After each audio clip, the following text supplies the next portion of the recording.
Hi, I'm Ryan Davis. And I'm Kiernan Schmidt. And this is Out of Office, a travel podcast. This seat taken. Hey, Kiernan. Hi, Ryan. How are you? I'm good. How are you? That seems like a measured good. You're not genuinely good? No, I'm pretty good. It's we're in the height of the primary season. Life is exciting. Well, Ryan, I'm wondering, are you excited? Today is one of our classic sequel episodes. People love a sequel episode because they get to imbibe the first part, and then they ask for a re-up. Call back that waitress, say, you know what? I'll have another one of these. So people should immediately turn this off and go all the way back to episode 31, I believe. Episode 31. Yeah, Ryan, episode 31. So it's an amazingly long time ago. We were such young bucks that time, just breaking out into the podcast game. And what we talked about there were, I took us through 5 obscure museums of London. So, a lot of people go to London, they're going to say, oh, you got to go to the British Museum. You got to go to the Tate Modern. Not me. I like to recommend that you go to the smaller museums. Things like, we investigated the Windmill Museum, for example. You might remember. We learned all about the classic mechanics of windmills. And today, I'm bringing you another top 5. This is the follow-up top 5 for more obscure museums of London. I wish I had this list when I lived in London, because just going through, I'm already like, Yeah, I'm a little uncomfortable you saying you lived in London. How long were you in London? 3 months. That's not living. I lived a year in London. I admit it wasn't living, but I don't think that had to do with how long I was there. I lived a year in London. It takes a year to really live in a place, is my belief. 3 months, I think a long-term visit.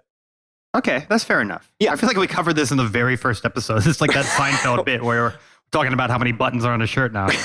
All right. Well, so we're going to get to the obscure museums of London in just a second. But Ren, before we do, I'm still riding high on that interview from a couple weeks ago with Amy Verschup from the New York Times, where we talked about the 52 places to go in 2020 list. Do you remember that? I do remember that. Yeah. And one thing that I realized was I pitched to Amy a place that I think that should be included on a future list, maybe a 2021, maybe a deserved place in 2020. Well, you actually pitched an idea for every single list. You said that there needed to be an American national park. That's true. I did say, yeah. I'm glad. See, now Ryan's going out of his way to prove that he listened to the interview, everybody, because just before we started this recording, He suggested that maybe he hadn't been paying as close attention as I was led to believe my co-host would. I listen and I take notes. Well, he had missed the fact that my suggestion was in the Kenai Peninsula in Alaska, the Harding ice fields, named for our president Warren G. Harding, who paid a visit to Alaska and who therefore got a beautiful ice field named after him, very sort of otherworldly ice field named after him. And back then, if any president visited Alaska, they would get something named after them. You immediately had to have, Alaska's freaking big. I think they would still apply that rule. Trump, yeah. How has Trump not gotten a glacier? Oh, God, he deserves a glacier so it can melt. So, Ryan, I realized what I should have done when we hit the last stop after the interview was I should have given you a chance to pitch a place that you think belongs on the 52 places list. Now, I said that I thought, you're right, I suggested every year they should have a national park. I suggested that the Harding Ice Field specifically, and if not the Harding Ice Field, Alaska more generally deserves a higher priority place. I mean, when you're putting Austin, Texas in there, come on. Well, Austin, Texas is discovered. There's still unknown corners of Alaska. So, Ryan, I want to ask you, right off the top here, do you have any place that you would have pitched? Not Medellin. Well, that's really encouraging folks to go back and listen to our Medellin episode where Ryan talks about what a great time he had there. But okay, not Medellin. For what it's worth, that is not Medellin's fault. That is your fault. You went for too long. Yeah. So if the question is something that I haven't talked about in a while, so if it's not places like Montreal or Mexico City, right. I would say Los Angeles would be, if they can put DC as number 1. Yeah. LA, I was just in LA not too long ago, spent about a week there, had an amazing time. And I've been to LA, 4 or 5 times in my life. Yeah. And I feel like I've really underexplored it. Now, do you feel it's growing on you, given that you've been there a number of times? Because I've only been there once for about a week. And it didn't appeal that much to me, mostly because it was so unwalkable. That really bothered me. Yeah, once you get past the fact that it's definitely not a walkable city in most parts of it, and it's a big pain in the butt to get around everywhere. You have to drive everywhere or be Ubered everywhere. When you get 2-hour long Uber, right? Oh gosh. But you've got great food, you've got incredible diversity of neighborhoods, you've got art, you've got amazing museums like the Getty. It's a very vibrant town. It's got a different vibe than New York, and I've always felt like the way that I dislike London. I've always kind of disliked LA because I feel like if you like LA, you're cheating on New York. Yeah, but I don't feel that way anymore. What I think we are experiencing as a podcast audience is we are seeing that Ryan's cynical attitude towards every place that isn't 4 blocks around his apartment in Bushwick, New York, actually has some appeal, which, by the way, is a very odd trait for a co-host to a travel podcast, for somebody who's always talking about how much they love to travel. You seem to have a real problem with every place on earth. Well, I would put Bushwick on the New York Times to visit list, but you wouldn't let me do that.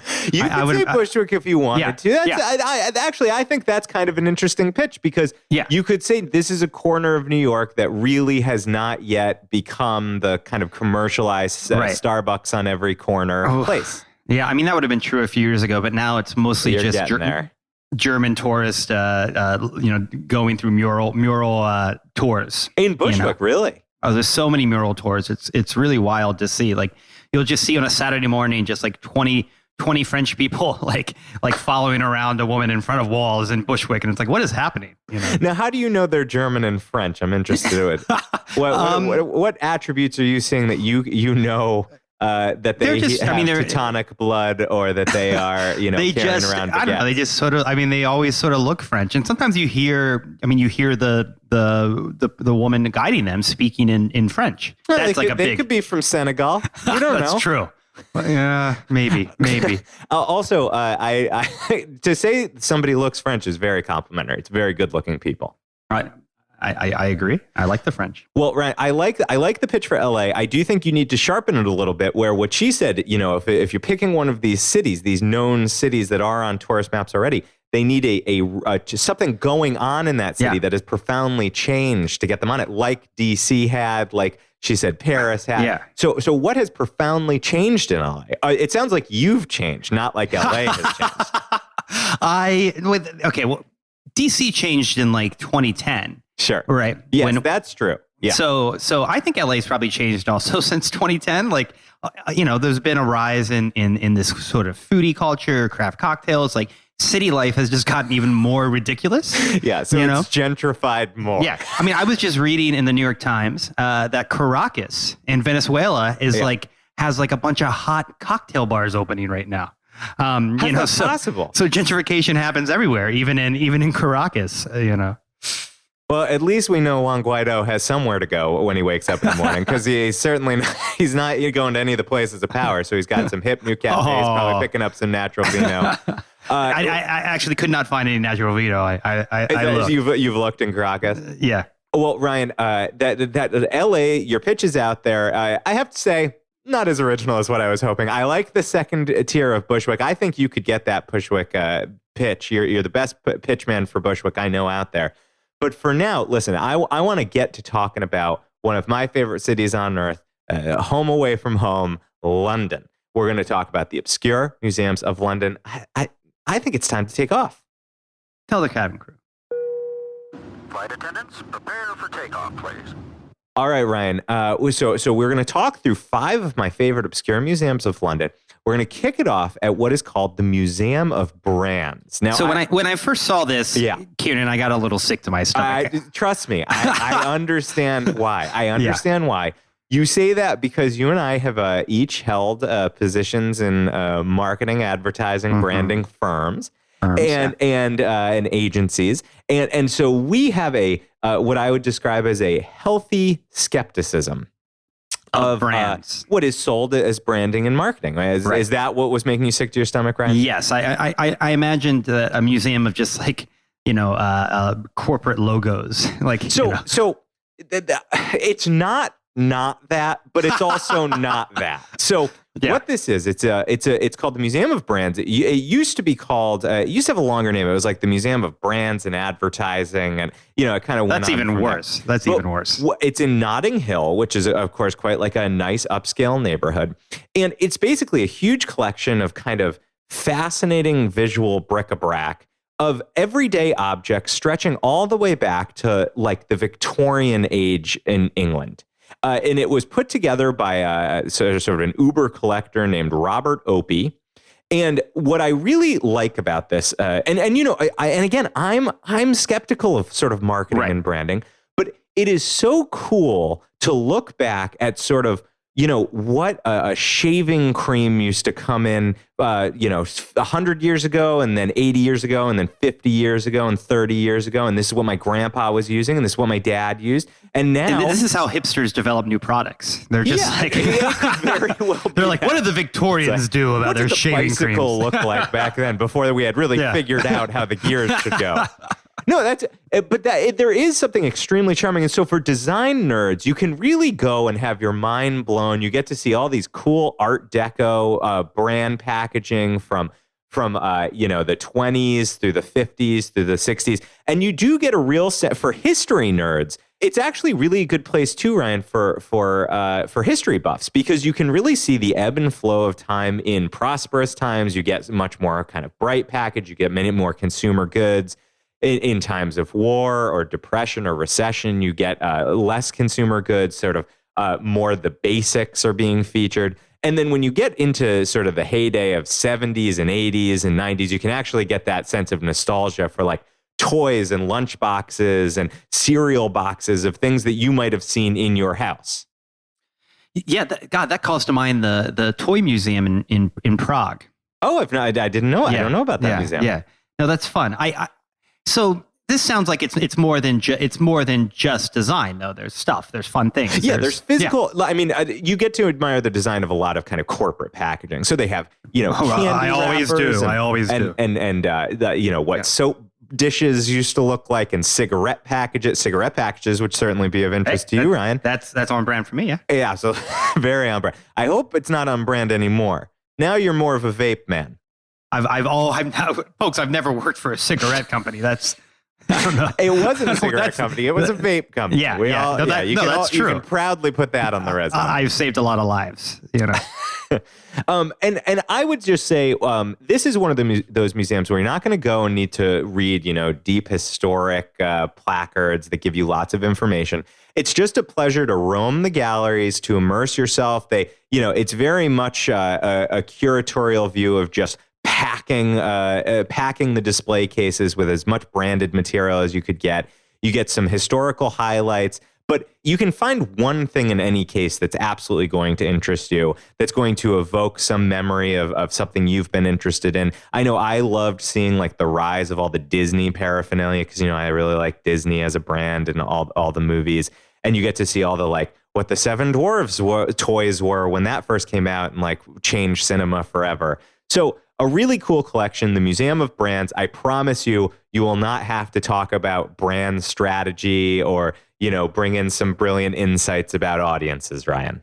Well, I would love to know what kind of brand strategy and audience segmentation they did in the Victorian era. I bet not very much.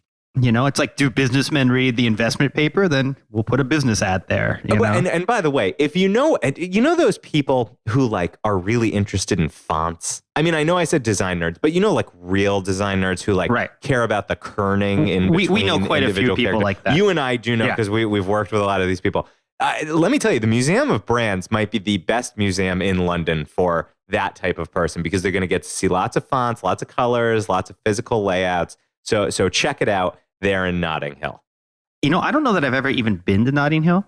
So that would be a reason for me to go. It's kind of that's actually a great point, because Notting Hill is a pretty quiet and residential neighborhood. It's quite an upper scale neighborhood. It's also one of those neighborhoods that a lot of foreign money has been invested in, and people buy real estate and then live in it part-time or hardly at all.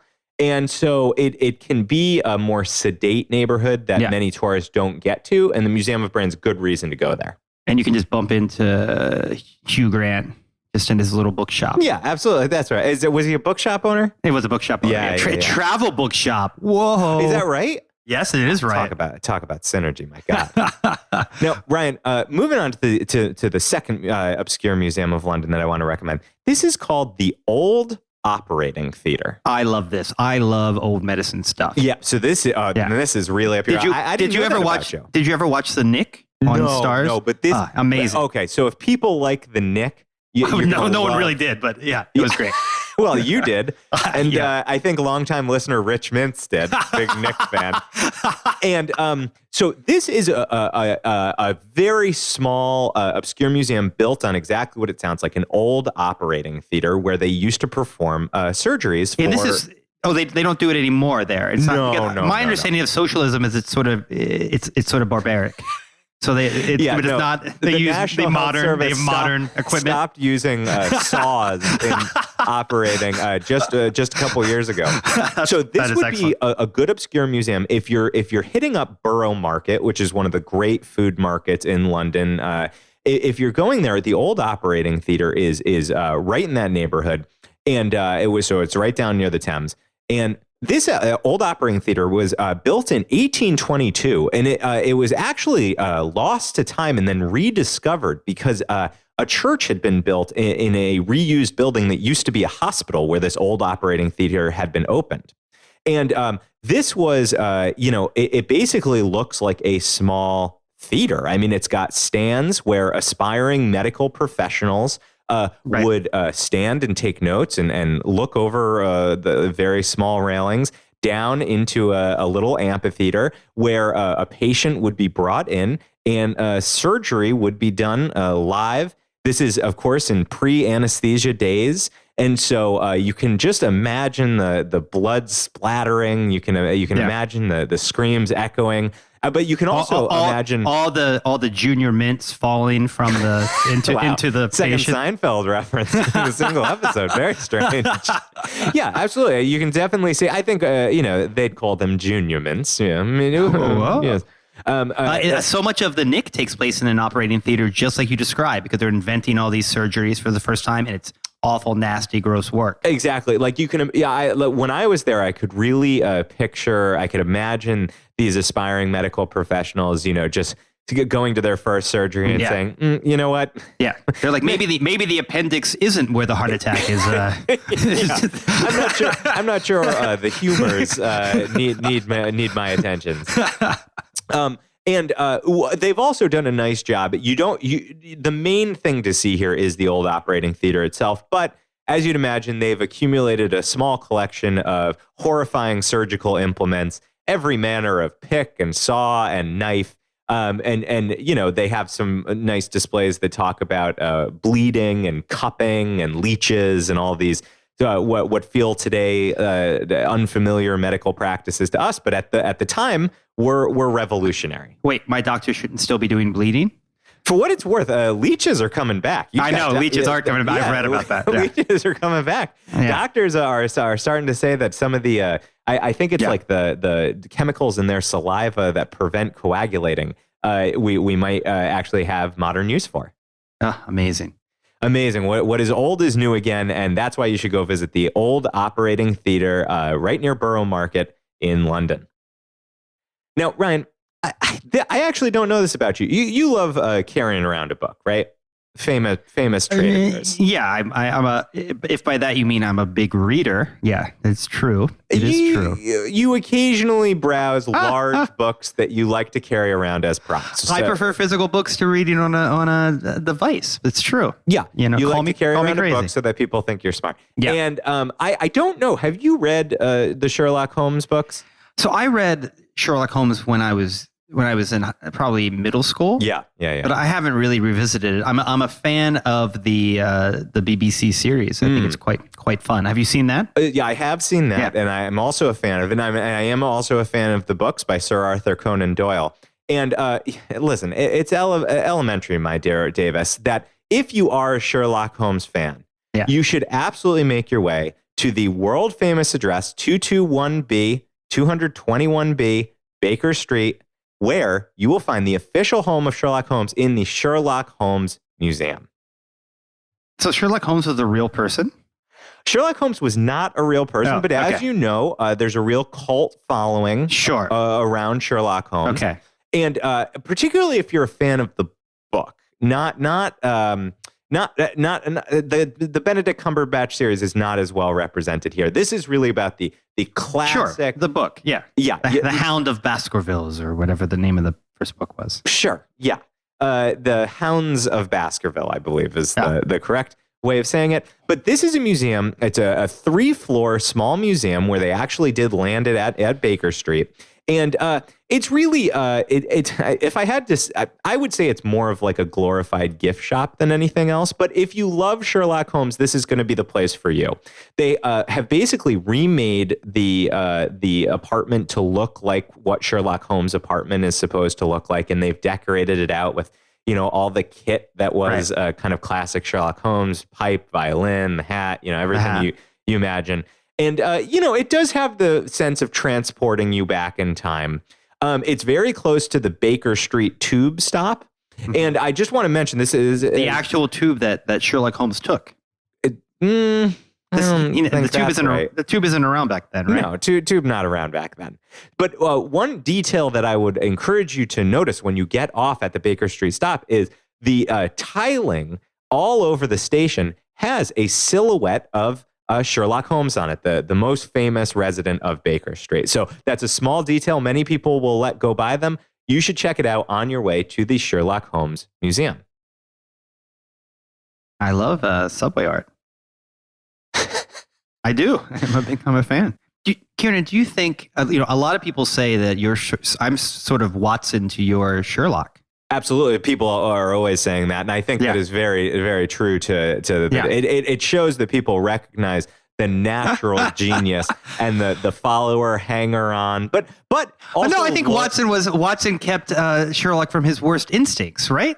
You do keep me from my worst instincts. Yeah. When I wanted a Theodore Roosevelt only podcast where we just talk about year by year Theodore Roosevelt's life. I mean, I still think that has legs, by the way. There's a lot of Ted heads out there. Yeah, that unfortunately that's already that happened this year. It was a lovely just Teddy Roosevelt only podcast. Have you not seen it? Is that true? Teddy Roosevelt versus. Yeah. No. I'll send you a link. Now, one other fun thing about the Sherlock Holmes Museum, and you got to get past the kitsch factor. If you're going to go, you got to throw yourself into it. Be ready to step into Sherlock Holmes's flat and London home. If you are a big fan of the mysteries, you'll notice lots of obscure details that you could enjoy. But one thing that I loved about it, that I didn't know about the museum until researching this episode, was that when Sir Arthur Conan Doyle chose 221B Baker Street for Sherlock Holmes' address, Baker Street did not actually extend into the 200s. So it was a fictional house address at that time. And really, of course, fans of Sherlock Holmes have been seeking out this address ever since the books came out.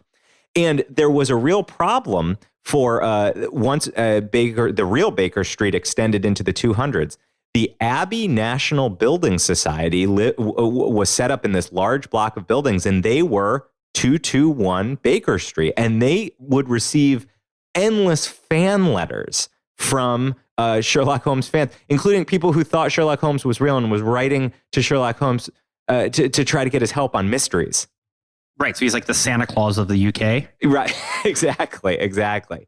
And so what's very funny about the Sherlock Holmes Museum is that their technical address is actually 239 Baker Street. Oh. But they have worked it out with the Royal Mail Service that anything addressed to Sherlock Holmes or 221B actually goes to the Sherlock Holmes Museum. Because they are the best fit to answer those fan letters. So they actually could not get the exact address, 221B. Well, they don't have the exact address, but what is lovely is that the city of Westminster, the city being the part of London that this is in, the city of Westminster, has actually given special permission for Sherlock Holmes Museum, even though they're technically at 239. In other words, their building is between 237 and 241. They get to call themselves 221B Baker Street, even though they're not actually technically there. But again, another nod to the master detective himself. Right. Well, that is... I'm looking at it on a Google map right now. And it's very confusing to have that 221. It's extremely confusing. So be aware of it when you try to visit. Maybe it's a good way to weed out the non-detectives among you. They want only people who could follow the clues to get there because they're the only ones that deserve to see Sherlock Holmes' home. Now, Ryan, the fourth obscure museum that I want to talk about is called the Museum of the Home. Doesn't that sound beautiful? The Museum of the Home. It sounds like something that like the Family Research Council would produce. That's funny. That's a funny joke. Thank you. And this used to be called the Jeffrey Museum, Geffrye Museum. Joffrey. No, it doesn't. No, the Jeffrey Museum. But I'm actually glad that they've renamed it the Museum of the Home because it is much more indicative of what you're going to find inside. So first off, you'll notice that the building is a long building with nice windows onto a beautiful courtyard. It's a bit set back from the street. And it used to actually be an almshouse in the 17th century. So you can kind of get that sense of the building. But what that means now is that the interior gets to have these very long interior galleries. And what they use them for is exactly what it says. It wants to show you what a home looked like through lots of different ages, from 1600s all the way to today. What did living rooms look like for British citizens? And there's a lot of detail paid to, there's a lot of attention paid to little detail. If you're really into like furniture studies or fabric studies, it gives you a real sense of like what a real home looked like, not just a kind of a cutesy curated home, but it's a bit voyeuristic in that way.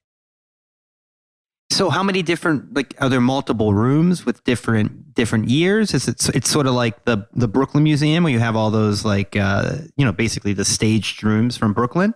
Oh, like, I don't know that part of the Brooklyn Museum. But yes, that sounds very, very similar. Yes, they basically take they take the same room and take it through all the different eras of basically what the living room or parlor would look like in those eras. That's cool. What's cool. the Brooklyn Museum example? It's similar. It's just like here's a sitting room in 1910 Brooklyn. Here's a bedroom in 1950.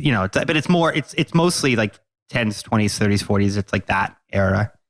But it's cool. It's a cool space. Yeah, and Ryan, what's also great, a good reason to include this museum on the list, the Jeffrey Museum, the Museum of the Home, is that they've really been reinvestigating what they want to teach visitors on visiting. That's part of the name change. They've also just recently had an £18 million redevelopment.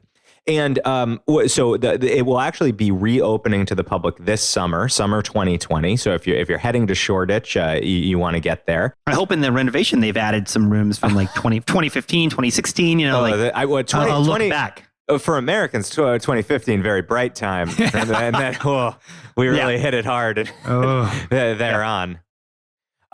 And one thing that I just want to call out, in reading a Guardian article about the reimagining of the museum, one quote from the museum's director really stood out to me that I thought, I think this gives you a gut check of whether you'd be interested in the Museum of the Home or not.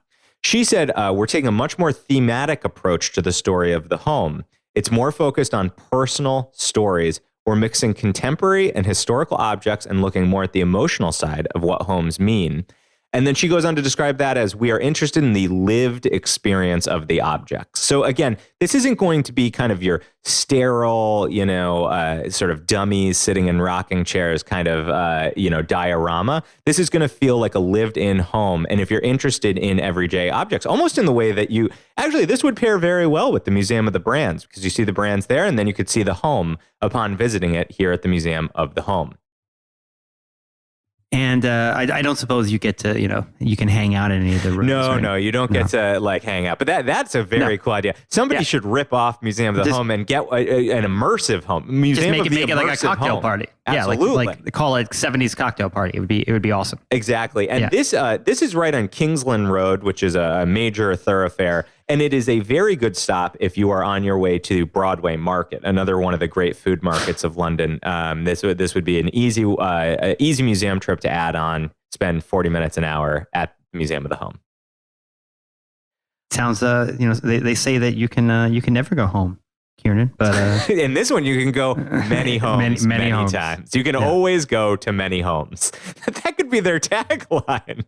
So Kiernan, your next museum. Now, okay. I actually read it as Carnal Museum, and I was like, whoa. You were probably very excited. Whoa, this is going to be. That's if you put together this list. No, Ryan, this I think falls squarely in that category of museum that I might be the only person interested in it, but I promise you it is more interesting. I feel like this fills the same slot that in the last episode of Obscure Museums, the Windmill Museum fit, which is it goes so deep into a topic. I love museums that are built around the passion of a small set of just fanatics about very narrow topics. And this one is called the London Canal Museum.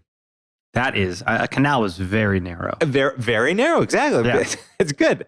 Yeah. So many people don't appreciate that London and England have an extraordinary canal system all throughout the island and including throughout the city. And this used to be the main thoroughfare for how goods got in and out of the city, got all around England. And this is a museum devoted to that canal culture that is uniquely British. I don't think of London as a canal city, but I guess it is. No, absolutely it is. And in fact, I lived in a neighborhood in London called Maida Vale. And Maida Vale was adjacent to another neighborhood called Little Venice. Now, why do you think it was called Little Venice? Because it had a lot of canals and was sinking? Because it wasn't sinking yet. Oh. But it did have, exactly right, it did have a main canal running through it.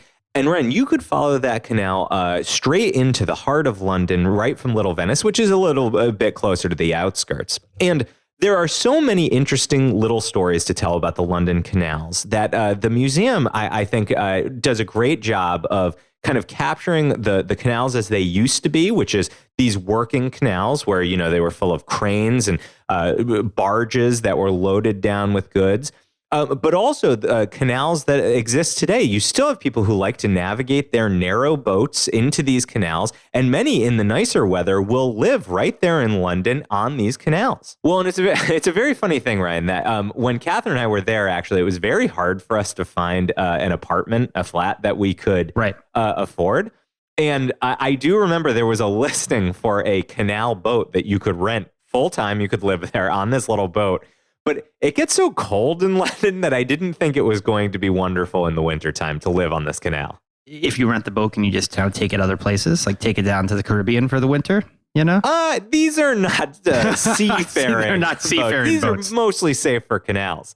Gotcha. Another thing I love about the London Canal Museum is that the building used to actually be an ice house where they would bring tons and tons of ice down from Norway, and they would store it into the basement adjacent to the canal in this building. So you can still look down into these ice wells, these Victorian ice wells, where they used to store the ice. And, they kind of tell the story about how ice would get shipped in, how it would be spread out to the wealthy Londoners.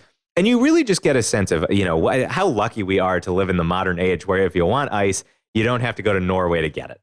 Yeah, I mean, it's hard to even imagine a whole industry around ice, but there you go. They had literally changed the way the city looked to accommodate ice shipping. And I will tell you one more little tidbit that I love is that, Ryan, you remember the company that brought you and me together, right? We met at Blue State Digital. We did. Little plug there, though today they're known just as Blue State, is my understanding. Yes. And one of the clients for Blue State that I worked on was a British nonprofit called the Canal and River Trust. And the Canal and River Trust oversees, protects, and repairs all of the canals that still exist today in England, in London. So if you go to the Canal Museum, you absolutely love them. You can find out more with the Canal and River Trust. Throw them a donation. These canals are a unique and really quirky part of British life that I feel like is really undersung. And this museum tells the story top to bottom. You have convinced me that even though it's a narrow topic, it's also pretty deep. Oh, brother. Well, Ryan, just to do a quick rundown of the 5 museums that we talked about today, and I got to tell you, I've really gotten back into the London spirit. I think there's probably going to be a part 3 here. This is going to join the great trilogies of the Brew trilogy, some of our classic content. Number 1 was the Museum of Brands. Number 2, the Old Operating Theater. Number 3, the Sherlock Holmes Museum, which is really for those hardcore fans. Number 4 was the Museum of the Home. And finally is the Canal Museum. Again, I think that is something we should cut and just make it its own episode. I'm not sure me just saying that list was enough. I would need to have made it a little snappier, little descriptions. But so you're going to have to listen to the full episode, everybody. But Ryan, I think it's time for the last stop. The last stop. Ladies and gentlemen, this is the last stop on this train. Everyone, please leave the train. Now, Ryan, this is the last stop. It's the last segment of the show. It's the final segment of the show. It's your favorite segment. It's my favorite segment, popularly known as the People segment. This is where you and I each share one thing that we've experienced that week. It could be something we ate. It could be something we read. It could be something we shopped for. It could be something that we considered, but we didn't actually buy. Anything that fed the spirit of wanderlust within us, even during the workaday week. So, Ryan, I have to ask you, do you have a last stop this week? I do. So over the weekend, I went to my favorite spa and spent some time relaxing. And before that, I went to Dim Sum in Flushing. Now, we've talked about Flushing, Queens before. Yes. Yeah, sure. It's an incredibly diverse area, tons of amazing food. And, typically when I get dim sum in the city, you have to go to Chinatown, you have to wait in line. It's like a big production. Mm-hmm. But I went to this amazing place called Asian Jewels that I read about in the Michelin Guide. So this is not that secret of a recommendation. Love the Michelin Guide. I know. But absolutely fantastic dim sum. It's a massive space. And it was almost comical. We sat down how quickly they started putting amazing food in front of us. And, it was just a really great experience. And that area of Flushing is really interesting. There's a lot of little bakeries and tea shops, and it's super lively. So I think, it's a reminder that you can sort of go somewhere that you don't usually go in your own town and have a completely unique experience. And what kind of food was it? It's dim sum, so it's all Cantonese. So it's all Cantonese. Okay. Yeah. And it's they push the little carts around and you point at things and you're kind of not sure what you're getting ever, but that's part of the fun of dim sum. What makes it better than other dim sum places like what you could get in Chinatown? Well, there's a couple places in Chinatown that are great. It's just always like a huge production. You have to wait 30 minutes. Yes. This seems like it's like because it's like a neighborhoody place. I mean, it's a big place, but it's less people. It's less touristy. It just was really well run, and the food was awesome, and it was fun to sort of not be around a bunch of tourists when you're kind of having your dim sum. Yeah, I mean, an outing to Flushing is a great thing to add on to a New York City trip because I remember Catherine and I once found, this was years ago, we found an article online that the premise of the article was basically if you don't read or speak any Chinese dialect or language, you will find it very hard to go to these outstanding food stands. So we're going to print out the menus for you with the translations, and you can bring this menu with you and point to it, and they will bring you the food that you want. And it was like the only way that somebody that is totally outside of the area could possibly try these really local places. Yeah, well, I mean, when we ordered the dim sum, we didn't really know what we were getting. We understood that what was a dumpling and what was a bao, Sure. Obviously. But it's sort of still kind of a mystery. It's like no one I don't speak. You know this about me. I don't have a great facility with languages. So not even with English, sadly. Yeah. So and another cool thing about Flushing is it's near so much stuff, right? So it's right by like the Queen Zoo, City Field, the Botanical Garden in Queens. So you could plan like a nice dinner or lunch or something around like some sort of excursion or adventure. Well, very cool. And we will definitely. Why don't you? We will definitely link to the Michelin recommendation for what was the restaurant called again? Asian Jewels. Asian Jewels. Now, Kiernan, do you have a last stop this week? I do have a last stop this week, Ryan, and this is an article from the New Yorker. It's a January 20th New Yorker by Alex Ross. It's called "The Past and Future of the Earth's Oldest Trees." And what I found so interesting about this article is it talks about a type of tree that I didn't know much about called the bristlecone pines. Have you ever heard of the bristlecone pines? I don't think so, no. So, well, the way the article talks about bristlecones, I think, is really fascinating. It describes them as looking like post-apocalyptic trees, science fiction trees, that they are survivors, that they're not sort of the majestic, giant trees that make you kind of take your breath away. They look spiky and violent, and they can almost look like they're dead even when they're still alive. But what's so fascinating is that these bristlecone pines may actually be the oldest trees on Earth. And what it really opened my eyes to was I've always appreciated that in the U.S. that we have the redwoods, the sequoia, these kind of huge trees, these trees so big that they've drilled tunnels through them so that cars can go through them. You know, we've built national parks and put their names on them because they're so glorious and huge. And I have to admit that I had always thought that size meant that those were the oldest trees. Not so. It turns out that bristlecone pines can be thousands and thousands of years old. They think that they have up to 6,000-year-old bristlecone pines, and they're always on the search for bristlecones that are even going to be older than that. Do they get incredibly thick? They don't get incredibly thick. It's that the rings are so tight together. Really? That when you take a core out of the tree, unlike if you took a sequoia core, you could look at it and you could see the rings with your naked eye. Bristlecone, you got to put it under a microscope and you could see finally each of the years represented in those rings. That is awesome. And so the article dives deep into all the different. The article dives deep into all the different archaeological and geological science that's being used around the bristlecone pine cores. Because they can help you see where different climate events happened, and they go further back than a lot of other trees on the record. And I should say that these are protected by the Forest Service, and they are found in the Great Basin. And only in this very narrow part of the White Mountains.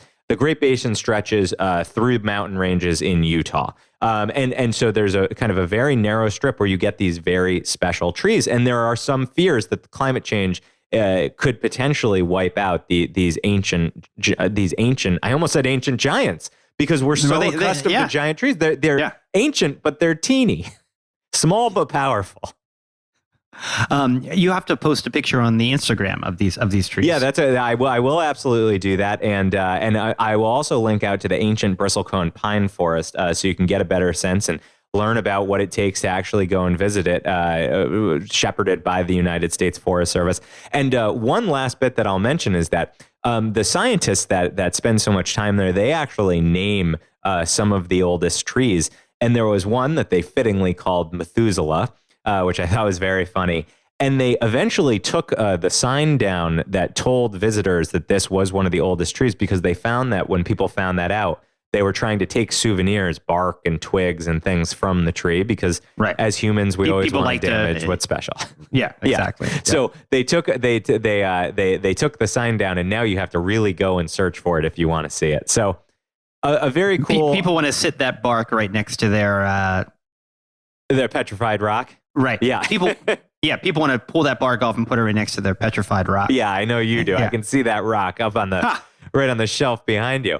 So just a great story about the U.S. government agencies that protect our natural wonders, and a new natural wonder in the United States that I was not aware of. That's a fantastic last stop, Kiernan. Now, Ryan, next week we are going to talk about, this is a good one. This is a topic I feel very, very passionate about, which is how to choose a traveling companion. Really? I have strong opinions. I've been in situations with horrible travel companions, with good travel companions. I've had an experience where I thought somebody was going to be a good travel companion. They became a bad travel companion. Maybe they felt the same way about me. I'm going to provide a strategy for our listeners and for you, Ryan, to figure out what makes a good travel companion to fit your mode of travel. Well, I cannot wait to take that trip with you, Kiernan. Until then, I'm Ryan Davis. And I'm Kiernan Schmidt. And this is Out of Office, your obscure London Museum podcast. This seat taken.